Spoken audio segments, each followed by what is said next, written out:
तुमसे तुम तक अब सिर्फ मोहब्बत की कहानी नहीं रही, बल्कि ये एक ऐसी भयानक जंग बन चुकी है जहां हर किरदार अपना असली चेहरा छुपाकर खेल खेल रहा है।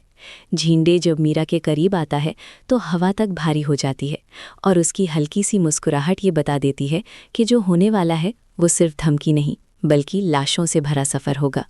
वो मीरा के कान में धीमी आवाज़ में कहता है कि आर्यवर्धन उसकी ज़िंदगी का वो गुनाह है जो कभी दफ़न नहीं हुआ,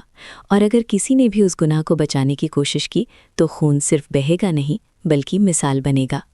मीरा को पहली बार एहसास होता है कि आर्यवर्धन के गिर्द जो खामोशी है वो असल में एक कैद खाना है जहाँ सच, जुर्म और कुर्बानी कैद हैं। दूसरी तरफ आर्यवर्धन जो हर रोज़ अंदर ही अंदर मर रहा है, अनु को अपनी ज़िंदगी से धक्का दे देता है, क्योंकि वो जानता है कि जो सच अब सरफेस पर आने वाला है उसमें सिर्फ उसकी बर्बादी नहीं बल्कि अनु की जान भी दांव पर लग सकती है। वो अनु से कहता है कि यह अलविदा मोहब्बत का ख़त्म होना नहीं बल्कि मौत से पहले का आखिरी फ़ैसला है। अनु जब रोती हुई ऑफिस से निकलती है तो उसके आंसू सिर्फ दर्द नहीं बल्कि आने वाले तूफ़ान का इशारा होते हैं, और यहीं से कहानी और ज़्यादा ख़तरनाक हो जाती है जब मीरा अनु की शादी की खबर सुनकर सुकून का सांस लेती है, क्योंकि उसे लगता है कि खेल अब उसके हाथ में आ चुका है। लेकिन उसे क्या पता कि ये शादी खुद एक जाल है।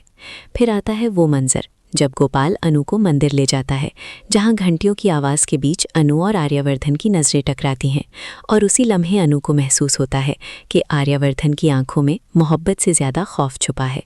इसी वक्त राजनंदिनी के पास्ट का वो सच उभर कर आता है जो सिर्फ एक राज नहीं बल्कि पूरी कहानी का कत्ल है, क्योंकि ये सच झींडे के जुर्म, आर्यवर्धन की कुर्बानी और अनु की शादी को एक ही निशाने पर लाकर खड़ा कर देता है।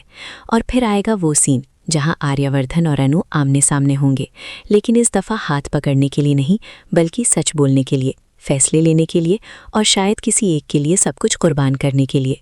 अब सवाल ये नहीं कि मोहब्बत जीतेगी या नहीं, बल्कि ये है कि इस कहानी के एंड पर कौन बचेगा, कौन टूटेगा और कौन हमेशा के लिए खामोश कर दिया जाएगा। आगे जो हुआ वो आपके होश उड़ा देगा, तो ज़रूर सब्सक्राइब करें ताकि आगे जो हुआ वो आपसे मिस ना हो।